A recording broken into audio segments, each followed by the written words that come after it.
Thank you so much.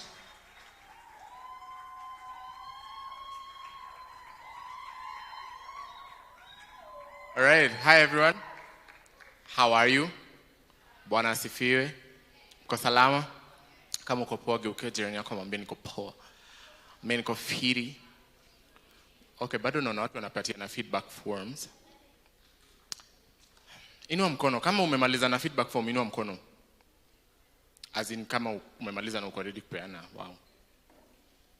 Okay, kuna wapi wenye wana receive registration team? Chukueni hizo feedback forms. Kuna mikono huko. Inua mkono. You lift your hand and leave it up. Thank you, thank you, thank you. Thank you very much. Thank you. Thank you very much. Thank you, thank you, thank you very much. Thank you. Hands up again. Thank you. Mwingine. You need to finish because what we are about to get into is interesting and I'm looking forward. And yeah. Okay. For those of you that are joining us online on Facebook and on YouTube, karibu tena one more time. If you have some feedback concerning the Harvest Conference 2022, please feel free to send in your feedback.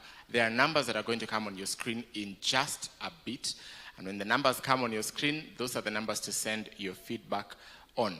If you have questions or comments concerning the topic we're going to be handling, I'm going to say this throughout this, please feel free to put it on the comment section on Facebook and on YouTube as well, or you can reach out to those numbers on the screen and let us know how may we make your day better if we can. Just only if you can, but stick with us to the end. Let somebody know also that we are live, and I think right about now we are ready. Are we ready? Are we ready? All right, now I want to invite on stage up here with me because we're going to sit down. Okay, I'm about to sit. Okay, are you ready to sit with me? Media team. Thank you very much. All right, I want to invite up here with me my friends and amazing laborers in the kingdom of God, Pastor Andy and his wife, Pastor Bella Mburu. Let's celebrate them as they come up here. Celebrate them, celebrate. Makofi mazuri. Awesome. Tupige makofi tena as they come up here. Thank you so much.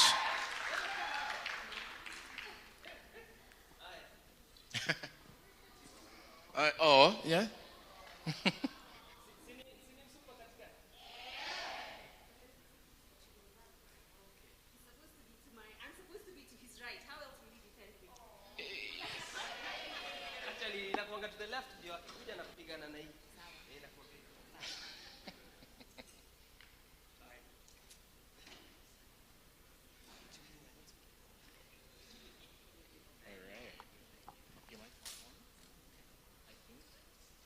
And two, where?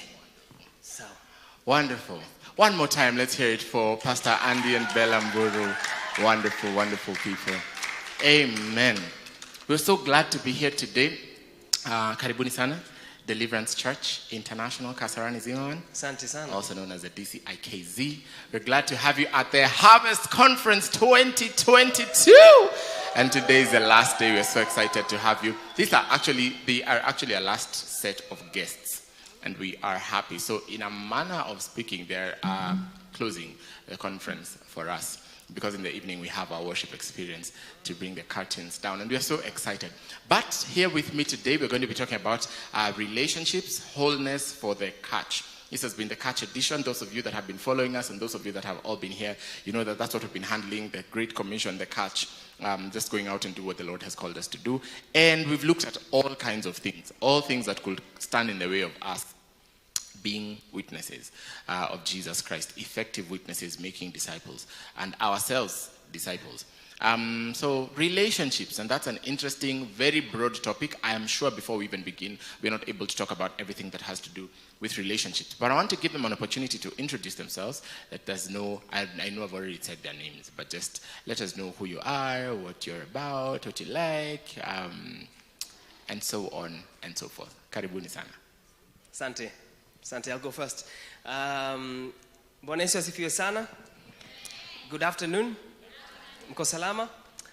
Great. My name is Andy, and I want to sincerely thank God for this opportunity. Na thank God sana for your church, Pastor Brian, for inviting us here. It's my second time to be back for Harvest. Nashukuru God sana sana. I'm a Christian, and what else am I? I'm a servant of God. Niko nafanya vitu kadhaa, like saa zingine sijui ni gani niseme kwa nini, but I'm one of my interests obviously is Christian media and the role that media inacheza in spreading truth about our faith. That's one of my passions, and in something else called Christian apologetics. Isiwasumbue sana hiyo. And but I'm also passionate about just music and arts in general. Alafu COVID hapa pale imebidi nifanye vitu zingine hapo. I'm also in oil and gas. Have I told you I'm in oil and gas? I'm in energy industry kidogo. Okay. Unajua mali mafuta iko. Mafuta tulificha. Yeah, so that's me. I'm a husband to one female wife. Nowadays it's almost like you have to really be specific. But I've come with my wife today, and I'm honored that Super ameweza kukam na mimi hapa leo. This is my wife Bella. Atasema kitu kidogo. We have two children, a daughter who's turning, sindio? That's a mother to be, barikiwa sana. It'll come through. And our daughter is turning 8, and our son is 2 years younger. Oh, I was like, 2 years. Okay, it's 2 years younger. 2 years younger. Yes. Sawa. All right. Asanteni sana. Nasikia leo tunaongea juu ya. Nasikia mnataka kuoa, si ndio? Sawa. Haya basi. Let me invite Bella to say something. Karibu Msupa. Thanks guys. Thank you. My name is, you are clapping for him. Even me. No, my name is Bella Mburu. It's not changed on the ID yet, lakini si shida yangu, it's his. You know, you need to you need to take your husband with you to the chief or something before you can change your name nowadays. So it's Bella Mburu. I am married to Andy Mburu. I think he said everything else, isn't it? I work in the children's ministry at our local church, or rather I lead the next generation ministry, which is the children, tweens, the in-betweens, the ones who are not yet teenagers, and the teenagers and the young adults. That's me. I love God, of course. Yeah. Thanks. Right, let's appreciate them one more time. Thank you so much for being here. We want to go right into it. Want to just into the thick of it is where we want to go. Sawa. So we're going to be talking about relationships, and you guys are married. How long have you been married? We just celebrated 10 years last month. Yeah. Sante. Come Sante on. sana. Miaka 10, man. Oh wow. Yeah, finally Katambi come through. 10 years. 10 years, guys. Yeah. 10 years to the glory of God. And you guys are, see, wanakapa? Glow, sindio? It doesn't look like 10 years. Hey, kwani mna expecting watu wakininiona? What examples are you looking at, guys? All right. So just starting from your story, yeah? How did the both of you meet? How did your story start? I want to start right there. Which version? Let's hear both. Both, yeah? The real one? The real one. Okay. Okay. Go, Andy, in a nutshell. You go. Well, our story, I always wonder how far back to backtrack. I think many people know your story. When you were here, did you share your story? No? Maybe. I can't remember. Okay, share that bit of your story. What? Well, so we met in 2000 and, well, the first time we met, introductions, nakumbuka tulikuwa Westgate, mi na boy wangu fulani anaitoka Berere, who has gone to be with the Lord a few years ago. And tulikuwa tumeenda pizza, we'd come from mnajua wedding committees. Have you ever been in a wedding committee? Tulikuwa tumetoka wedding committee meeting yangu tao. This was 2009. I was going to get married, I think 2 months after that.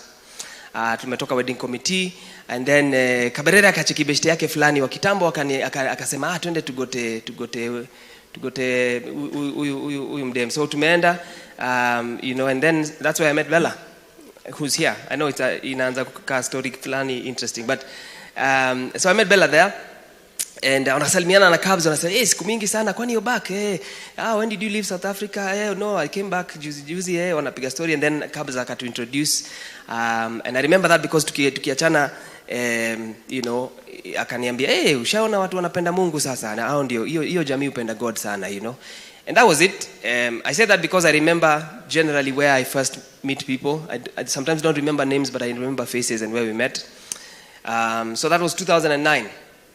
Harusi happened. I was engaged at the time to my first girlfriend. We met in campus. I was 20. We dated 6 years, and we got married in 2009. But the long and short of it is, you know, my wife passed away about 3 months after. Alipata ajali, you know, and was hit while crossing the road. Akagongwa na truck, and life changed, obviously, kabisa, right, for me. But one of the last decisions we had made together, she and I, was that Nita join Nairobi Chapel staff team. That very morning the accident happened. Actually, I'd just finished my 3rd meeting with the pastor, and had decided that, you know, this was December 2009. Ka decide January nitaanza inaitwa Kinara. It's in the leadership training program ya church yetu Nairobi Chapel. So I think after the funeral, you know, life had really changed. Sikuwa najua hata kutendaje na maisha. So the only thing I knew for sure is that we had agreed that I'll do this internship thing. So I said, you know, people are committing to a year, nili commit to 3 months. So I went in, and the idea was just I was going to do 3 months, tick that box, honor the decision we had made together, and then nichomoke church ni figure out life vile itakuwa. So I joined the staff team at church in February of 2010, and Bella came in, I remember, in 2 months after. And for many months, hatukuwa, yani hata si ati hatuna hata ubeshte. It's a big staff team. I think we were 80 or so at the time. So watu ni yule Bella anakuanga wa children's ministry, mimi nangangana na huduma yangu. But that's kind of how we started, you know, being in the same space. That's how we met.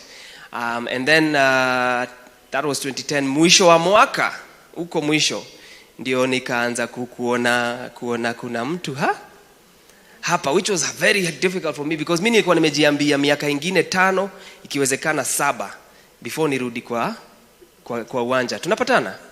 Before hata ni consider, because me I was deep in grief, as in sikuwa hata nalalaga. Mimi nilikuwa nalala 2 a.m. in the morning, maybe till about 6. So it's a funny story how it started. Nilikuwa naonanga Bella, mimi na rebuke the spirit of confusion, the spirit because najua yani ni kuchanganyikiwa, because I'm not ready for, at least I didn't think I was ready. Mimi vile nilikuwa understand grief ni utakimbia race, you grieve and then you finish one day and then you'll be able to possibly consider something else. So that's how kinda we started, and I'm the one who reached out once, because after a while nili rebuke ikakataa kuenda, unaona. Alafu nikajiambia maybe the reason why udem anakula GB kwa kichwa yangu sana ni juu sisi si mabeshte. Ushaikuwa na mtu unadmire from afar, alafu mnakuwa mabeshte, unagundua hata nani anaelewa hiyo inafilaje, unagundua by the way ni mtu wa kawaida. Nilikuwa lakini akiwa mbali ulikuwa unaona hapa. So that was plan B. Nikajua wacha huyu tujuane. The reason why ananisumbua ni juu hatujuani, but tukikuwa tu mabeshte. So nikatuma friend request those days ya Facebook. Haikujibiwa. So after a few days I was not active. She was not. So after a few days I muscled up some courage. Sikuwa na namba yake, nikaenda nikauliza beshte yake kama ana namba yake. She had gone on leave, nakumbuka. And I was so afraid that people will see that I like her na waniambie na si wewe si super wewe hiyo ni haraka. So nilikuwa niko na shame fulani. So nilienda nikajifanya ni kama nataka kumuuliza swali fulani ya huduma, nipewe namba. Nikapewa namba, nikaingia kwa kona fulani kwa ofisi, nikasema acha nimpigie. So I called her and I said, hey, hi. And I said, hi. And akaniuliza, you said, hi, Teacher Bella. Oh, hi, Teacher Bella. Because the kids call her The Teacher Bella. lines. Watoto wanamuita Teacher Bella. Mwalimu wa Sunday school anaitwa Teacher Bella, unaona? So I just said, yeah, you know, nimeshindwa kwani nafaa kuona nani ndio nipate friend request ijibiwe, unajua? And then she's like, I know this voice. Who is this? Na mimi huyo na mimi unajua mwanaume nikamwambia kwani you don't know this voice? She's like, I've heard this voice before. Who is this? Then she starts guessing. Asema, is this Fred? Namwambia no, this is not Fred. Is this Mark? Jamaa sikuwa kwa line here. Hapo siko ka. Is this Mugambi? Nikamwambia tu wacha. No, let me stop you there. This is Andy. And she's like, Andy.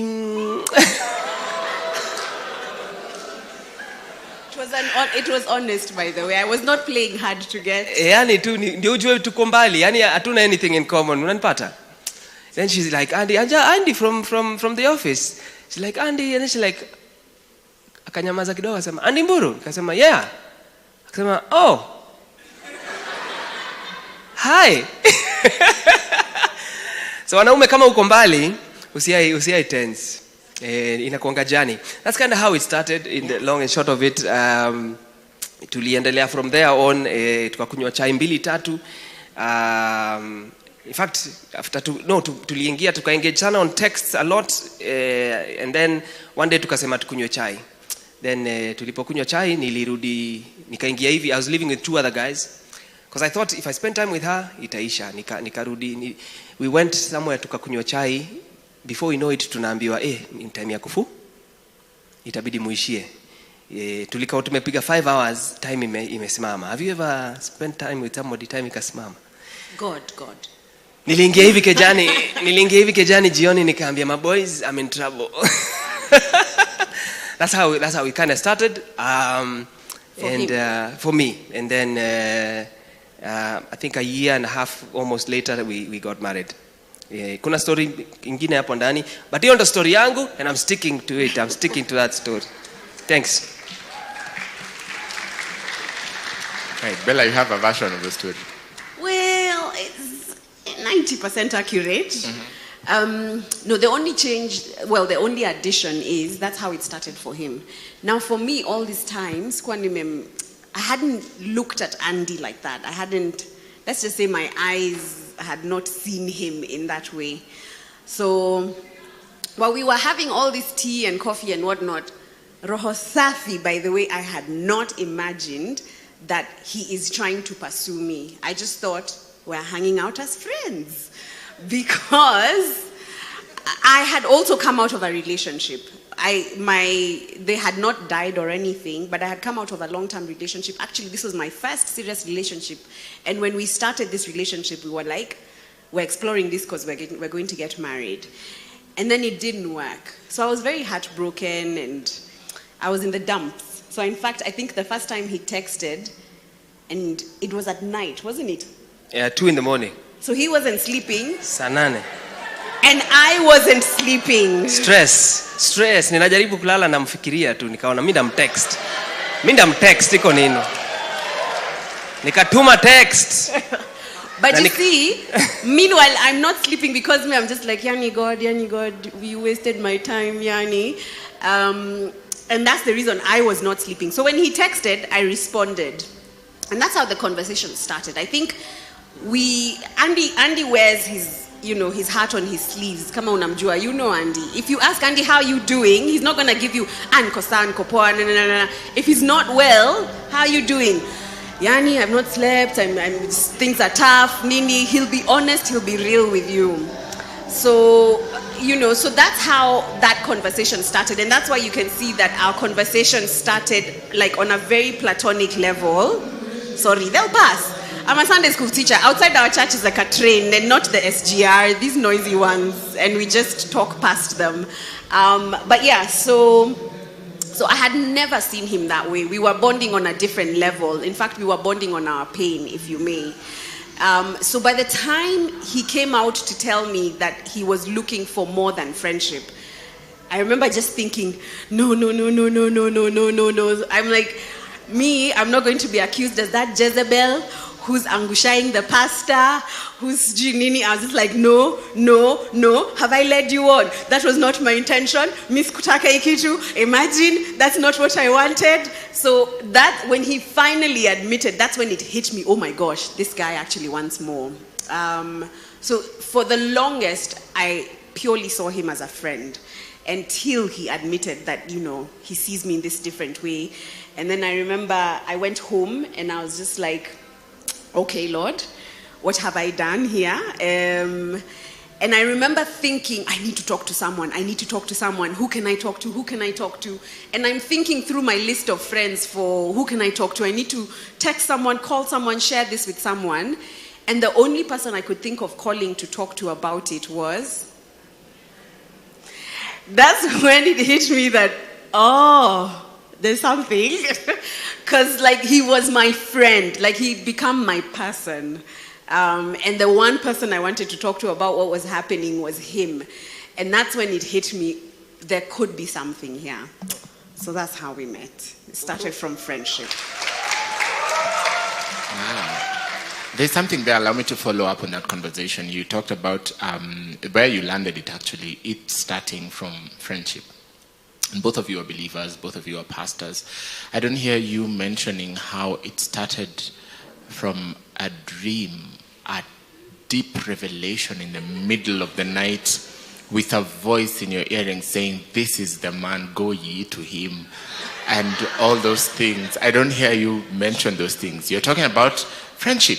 It seems very not spiritual. Maybe just speak on that. For both of you, Andy, even for you, I'm not hearing you saying, so the Lord came to me in a vision saying, it's go ye.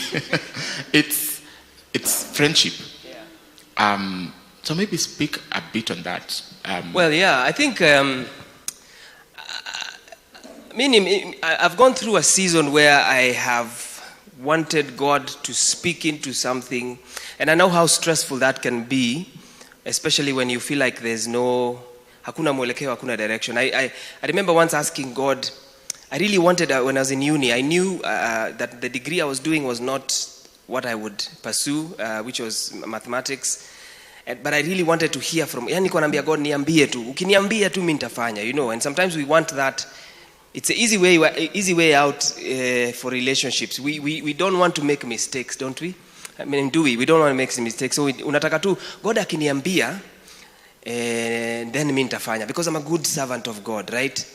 But usually it is a desire sometimes not to own the decisions that we make. Unajua, God akiniambia ni Maribela, then Bella akuje aniletee kizaza kwa nyumba. It's easy for me to just say, God, wende ona mtu ulinichagulia, unajua. Ona vitu ulichagua sasa. Ona vile imeniletea stress. But I find that and I've met people who have the dream, people who have had that, wamelidiwa hivyo. But I want to say, to be honest, Pastor Brian, I think a majority of us, it will not happen that way. And I think it's better not to expect it to happen that way, so that if it happens that way, it's a surprise. Because generally speaking, God has given us a framework of life, okay? Are there people who prayed here for which school they will wataandika ya high school wanachagua shule unachagua? Did you pray? Did you pray whether you should pick the school next to your home hapo pale kashule kadogo? Uliuliza Mungu, God, kama unataka niende haka kashule niambie, ama ulichagua zile shule ulikuwa unajua, because you already knew the criteria of what a good school is, you know what I mean? Unajua, well, hizi shule uperform poa, ikiwezekana ningependa kwenda hii shule, nipende kwenda hii shule. And God has given you a framework for who, for example, Majama, who a godly woman is, okay? What for the ladies, you have in your scriptures what you should go for in a man as far as a godly man is concerned. And then in that framework, at least this is what I believe, kwa hiyo framework, wewe ndio una make decision. I think by and large, there's a reason why we will bring you in front of this church and ask you to say some vows. Because ni wewe una make your choice. Ingekuanga, by the way, ni Mungu amekuchagulia, so kuja, tunakuja tu tukutoa. Dearly beloved, we are here because God has chosen this man and this woman to be together. Shauri yenu, Mungu amesema ni nyinyi, unajua. But you know, you make the choice and you make a godly choice. I think, I don't know, is it okay if I say this? Kuna mtu, for example, brother man, unaitwaje? Otieno. Kuna labda madem watatu hapa wenye unaweza chagua. Angalia mbele. There are probably 3 ladies in this room whom, if you go with either of them as a wife, you've made a good choice. Because there are 3 amazing godly women who, if you're both submitted to God, mtaelekea place yenye God anataka muelekee kwa maisha. Lakini sasa mazee, mtu wa Mungu hatoki kwa maombi, anafunga, anataka ambiwe jina, apewe jina na Kenya amevaa on a Friday. Na kama hajavaa hiyo, Mungu hajaongea katika jina la Yesu. So I think it's a freeing thing to know that you are loved by God. God has given you some parameters on the decisions that you are to make. And if you make a godly choice, God will bless that choice. Does that make sense? I don't know if that is a freeing thing. Me, I found that to be a freeing thing. I want to believe God that I've made a godly choice twice in my life, right? Because najua sasa, because hata mimi ni mse example ya mtu mwenye kuja kuwa na the one, kumekuwa na the ones mara mbili, unanipata? Hapo na communicate? Yeah, but nashukuru Mungu God alini lead na kanisaidia kuchagua. Bella, what do you think? And that's what I was going to say, because if you work with that pretext that there is the one, then for me, who came as quote unquote number 2, I would be married to him knowing that I wasn't the one, that I'm a substitute. But it is also freeing for me in my marriage with Andy, knowing that he chose me and I also equally chose him. And, you know, and those choices were led by those parameters that he's talking about, godly values and teaching from the word. And as long as that's in place, then I can choose. But no, I didn't hear from God. In fact, Andy was not even my type of guy. I tell him that it's not ouch, but I wasn't his type of girl. Missy mind, Missy not type. I wasn't his type of girl. I keep joking and telling him that God made him my type of guy over time. Me, I liked nerds. You know, when you wanasoma sana na spectacles zao. No, you got to university to study and then voila, God gave me the spectacles. Anapenda nerds, sorry, ikabidi nitafute. No, but I made that choice, you know. Ultimately, love came slowly, at least for me.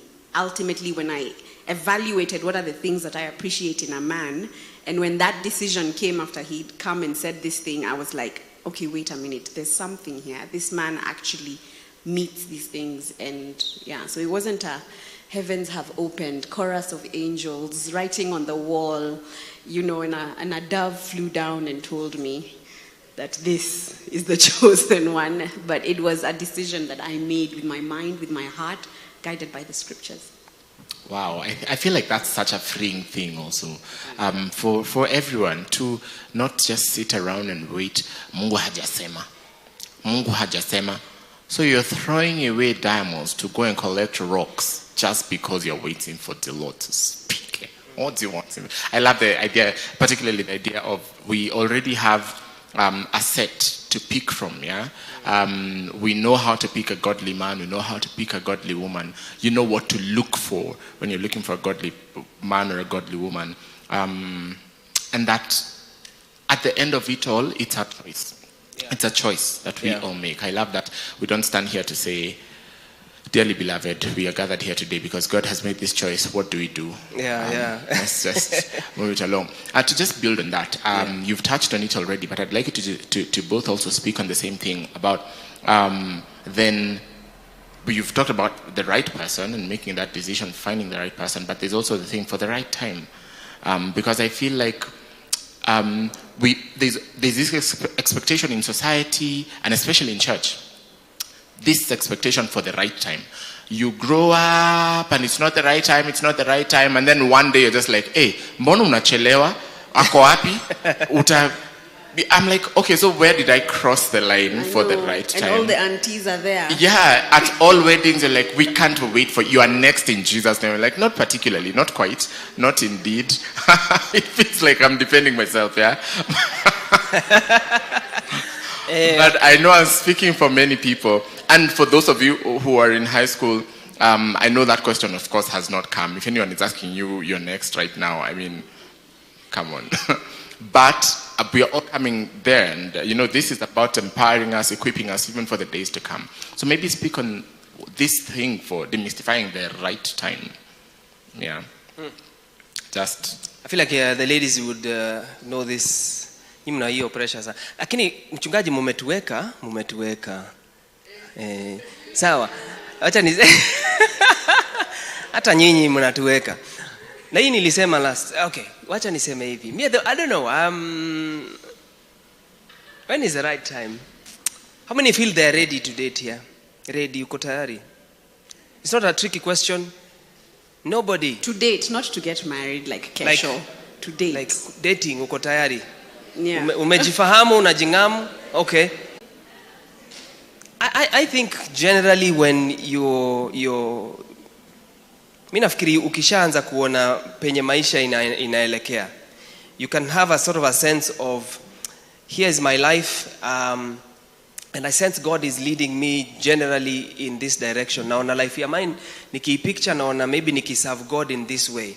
Perhaps naona God, you've probably answered some questions like, do you feel God perhaps is leading you, I don't know, to serve in this area of life? Because saa zingine mimi huona kitu wenye ukuja ina disrupt. Unaweza pata mtu ameset mind yake anaenda hivi, alafu choice yake amechukua na mtu pia mwenye anaenda hivi sana. Now both of them are, they're born again, they love Jesus, but kuna mtu ashadi establish, mimi sitaki kuishi Kenya. Unanipata? Mimi I feel like mwishowe, when all said and done, I want to work in the US. Na ashaji set. Now those parameters zinakusaidia kujua, okay, then mtu mwenye nitatafuta maybe ako huko, maybe si hapa. Na huyu tunaanza hapa, itawezekana kule, that kind of thing. As far as the age is concerned, man, mimi, and this is my personal opinion. By the way, disclaimer, the opinions that we are sharing here are our own opinions. They are not the Deliverance Church opinion. Hizo mtachukua kwa mchungaji zenye zinafuatwa. Mi huona ni kama mtu from the age of 16 anajifahamu kiasi. 16 bwana siwe sana.